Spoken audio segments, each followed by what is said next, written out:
Welcome to Real Talk Real Women. My name is Miriam Kaladi, and today we have one of the top fitness teacher on the West Side, Jessie Piha, joining us. Welcome, Jessie. How are you? Hi, Miriam. Great. How are you? I'm fine. Thank you so much for your time, Jessie. Of course. My pleasure. You're now a top fitness teacher, but how did you initially get interested in health and fitness?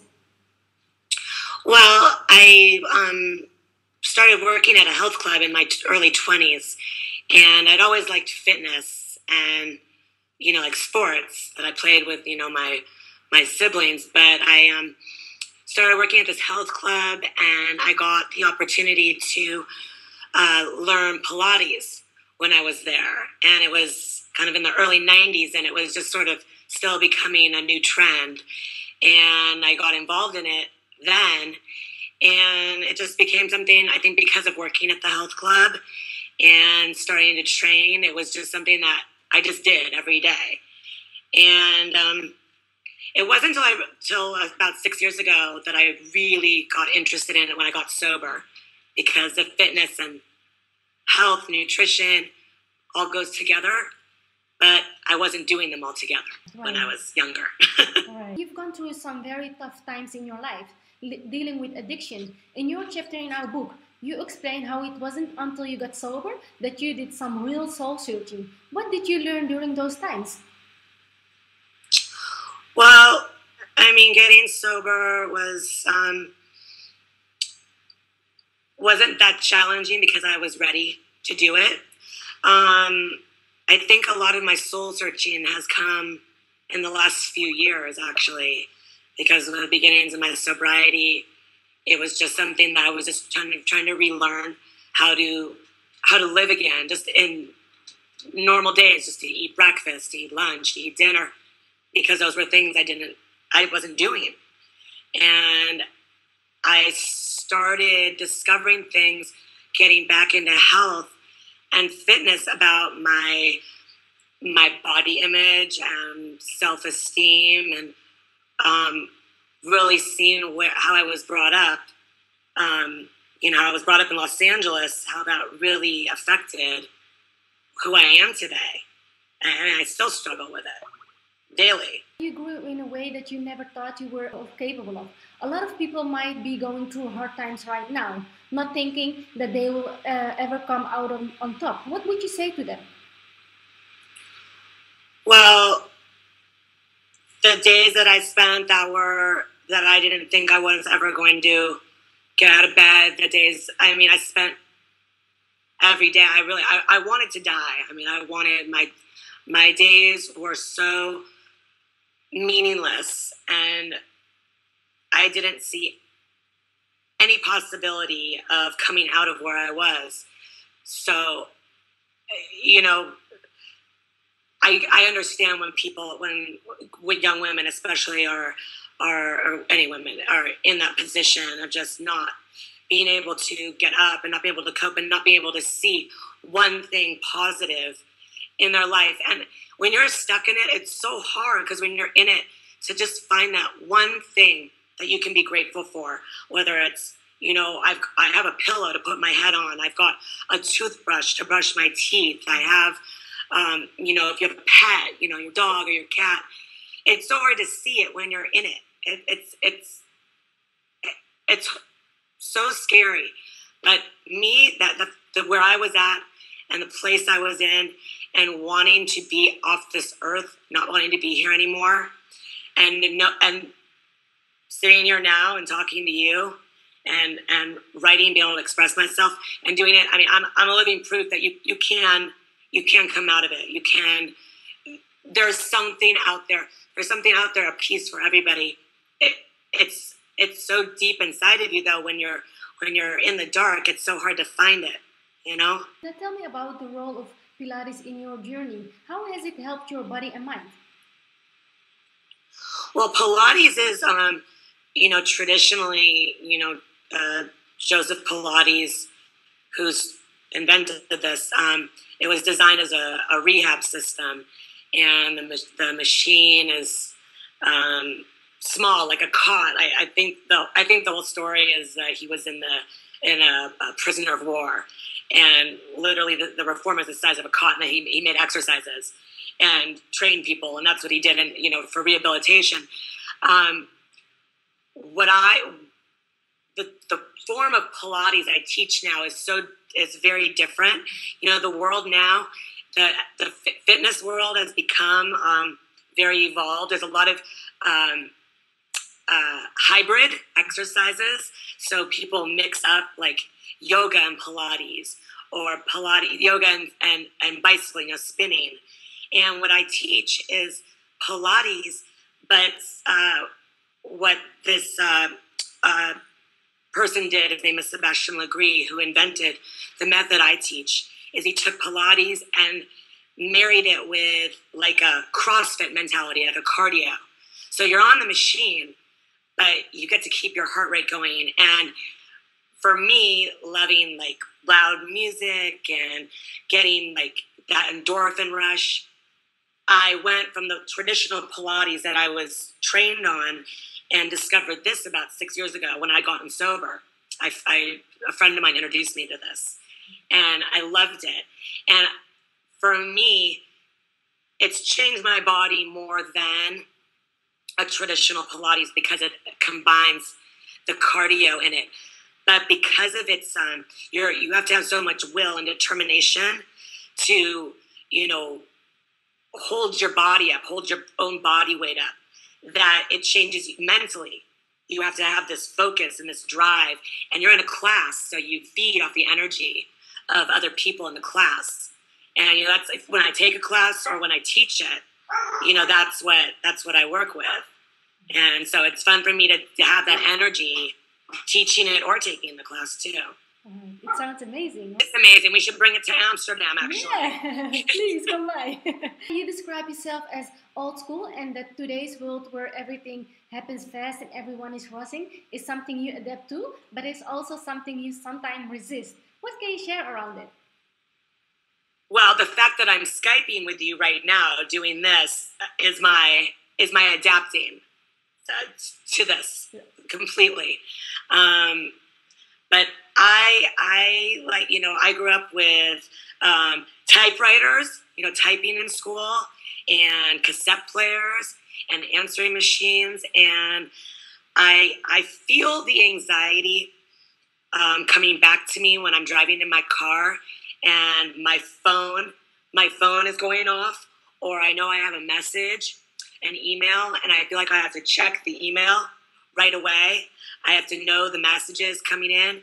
And it used to be you come home and if somebody's pregnant and they're going to have a baby, you find out when you get home. There's a message on your machine, or you have a letter with an announcement of the birth. And now it's on a computer. And if you don't check your computer, and God forbid the computer's broken, then how do you get the message? So it's, to me, there's times that I understand there's probably great ways of doing business now and evolving your business and getting the word out for projects you're doing. I think it's great, the social media, but I think as like a form of communication, to me, it's ironic. It's funny to me how we communicate now, because it seems like there's so much miscommunication through text and email, and you can't hear the tone of somebody's voice. And I miss that. I'm scared almost sometimes to pick up a phone and call somebody. It's scary now because, more often than not, they're not going to even answer the phone. Right. Or you're going to end up text messaging. Right. So it's hard to adapt to it. I find myself feeling that same self-talk and a little bit of an anxiety when I just go to make a phone call even. Let's talk a little bit about surrendering and giving up. What do those words mean to you, and how are they different from one another? Well, there's just through, part of it through my sobriety and what I learn, in AA or getting sober in the program. Surrendering is a very, often used term. And I like to think of surrendering and associate it with just that I can't change or fix, people and certain situations are just going to be the way they are. And I have to just accept that and surrender to that. I can't change certain things, but then there's things in my life, furthering my education, my job, or starting my own business, things like that are challenging, that I'm gonna come across many challenges and obstacles in my life, or with relationships, or with family, and those are the places where, and working out especially, but those are the places where in my life where I'm not going to give up. There's a very fine line for me for hanging on to an idea or a feeling or something that's unhealthy, and then being able to let that go. So it's just a balance to me, on like something healthy, right, versus unhealthy, right, that I want to stay committed to. Right. In the book, you describe the experience of getting sober and how it turned out to be a blessing. What has been the most valuable lesson you've learned through that journey?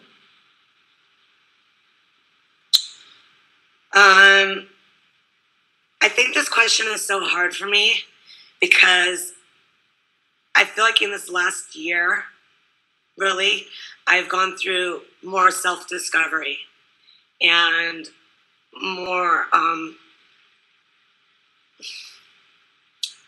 of a reality of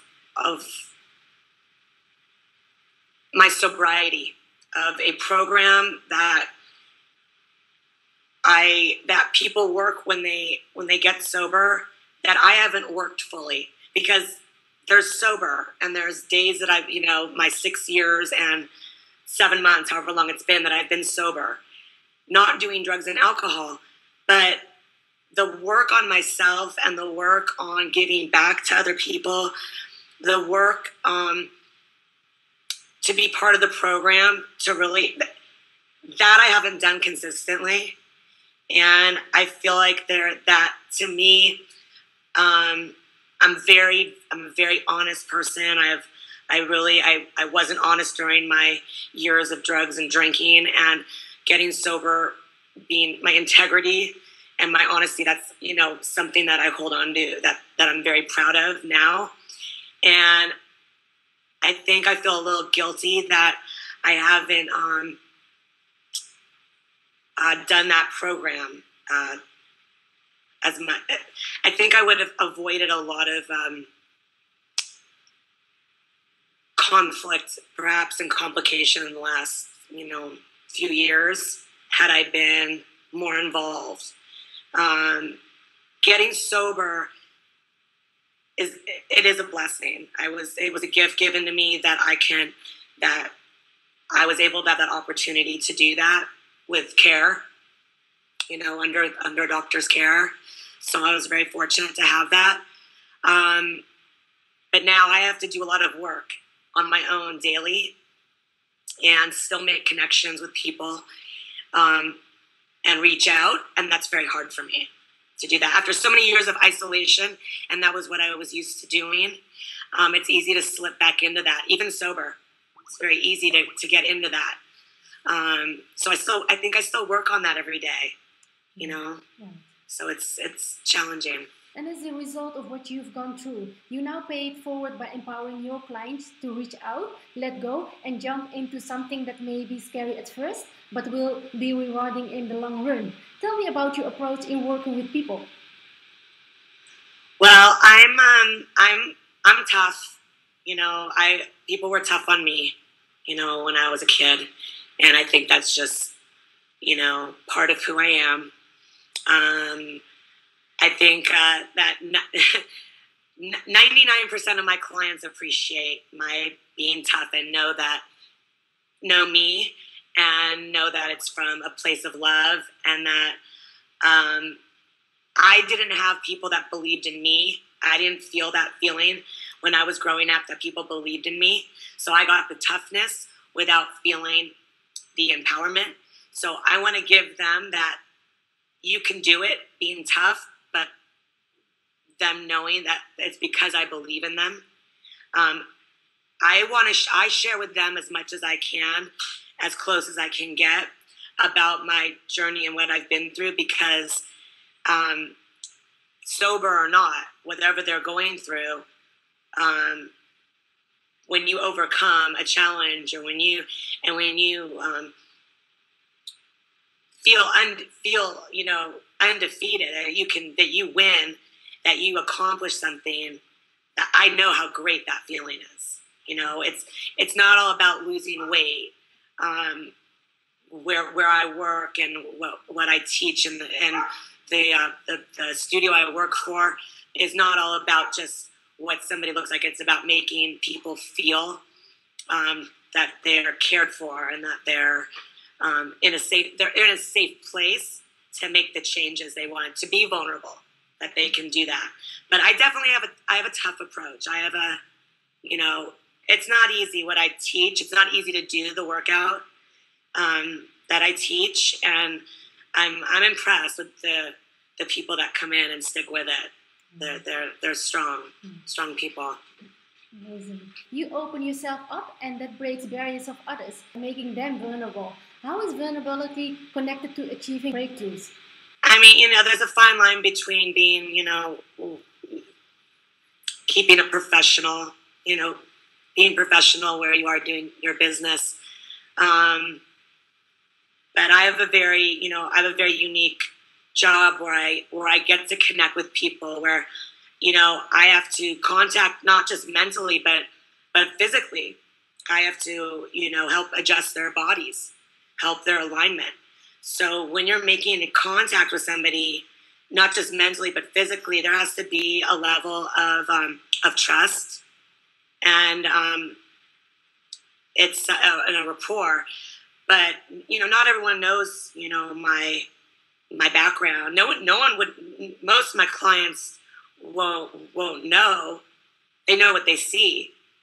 They wouldn't know I'm this very shy girl who went through the struggles I went through.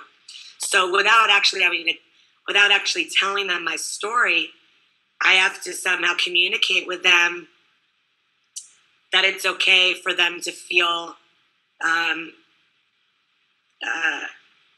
scared, or feel like that they're not as strong as they want to be, but they will get there. That I understand, and they can do it, and they can get to the goals they want to go to. And baby steps. Mm-hmm. I find that when someone knows a little bit about me, the reaction I've had from people is that if they see where I am now and what I can do, that they're going to work a little bit harder. Even in class, they're going to try a little bit harder, because it's inspiring to them. Absolutely. Which is it's very touching. I'm very lucky to have met the people I have. You're doing such an amazing job, Jessie. Thank you. And you talk about how progress is time, just moving through space, and how perfection is just a fantasy. I think that's a very powerful thought. Can you explain what you mean by that? I have a healthy attachment to finishing things. I I noticed it when I was not sober, and in some odd examples, but I mean, I like having a very strong emotional reaction to finishing a book, or the end of a movie, the end of a dinner. Really, there are things that are just that normally there could be a sad ending to a movie or something, but I always felt very emotional to things coming to a conclusion, to an end. And I think I maybe thought when I got sober that everything would magically, this new life would begin, but everything else would be fixed. And I started realizing that every day is just, there's going to be something new. Like life is still happening and going on. And I do it now. I create fantasies in my mind of what if, some people like to call it a manifestation, but I think I go a different place to it. I want my life to be this way. Why can't it be that way? Or, I compare myself or wish I had this instead of that. And it's like, if I had this, everything will be perfect. If I could get that, then it'll feel better. And that's what I mean by like just the progress is me not being so hard on myself and just accepting every single day that life is going to be challenging. There might be something really amazing that happens and some great miracle that happens during the day, and or a beautiful sunset, or watch the sunrise, or one of my friends has something great to tell me, or a client shares something exciting with me, and it's just wonderful. But then 5 minutes later, something happens to deflate me, and I think instead of just looking towards that end, that finality, I trying to stay in this present flow of that. It's going to be the ebb and the flow and the good and the bad and the highs and the lows. There's just a healthier balance of being in it instead of looking towards. More like living in the now, right? Yes, Yeah. being in present. Yes. Instead of me, and like right now I'm thinking, what is the next thing I'm going to say? What's the next best word I can pick out to say to make me sound brilliant or inspiring? And when I get off this with you, probably I'll think, oh no, I should have said this. Why didn't I say that? That would have made so much more sense. No, it was such a it was such a great interview. I really it's really inspiring, Jessie. Really. Yes. Thank you. And I thank you for giving me the opportunity to. No, when I think of all the interviews that you have done, you probably could have had 100 chapters of your book, and I feel like, I don't know if it's luck or meant to be that I got to be one of them. I think meant to be. I feel very fortunate. Yeah, and I'm so blessed that you are in the book. So I'm thankful for you. So it's me who should be thanking you. Thank you. And Jessie, how can people get in touch with you and learn more about you? I have my Facebook. Like I say in the interview, I'm still trying to flow with social media. I'm not on my Facebook a lot, but I do have my Facebook, Jessie Pia, Jessi Pia, my account, and that's mostly how people can find me. And is there anything else you would like to talk about today that you feel we've missed? I don't think so. I don't know. I didn't have any expectations of what you were going to ask me. I figured it would relate to what I wrote. And,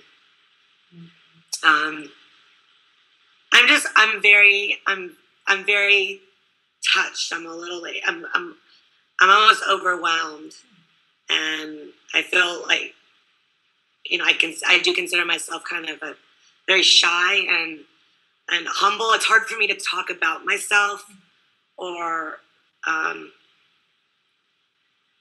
don't know. And it's this weird dichotomy, I find. Well, Jessie, it was an absolute pleasure to have you on the show. Thank you. Thank you so much for watching. My name is Miriam Kaladi. For more inspiration, check out our book at realtalkrealwomen.com.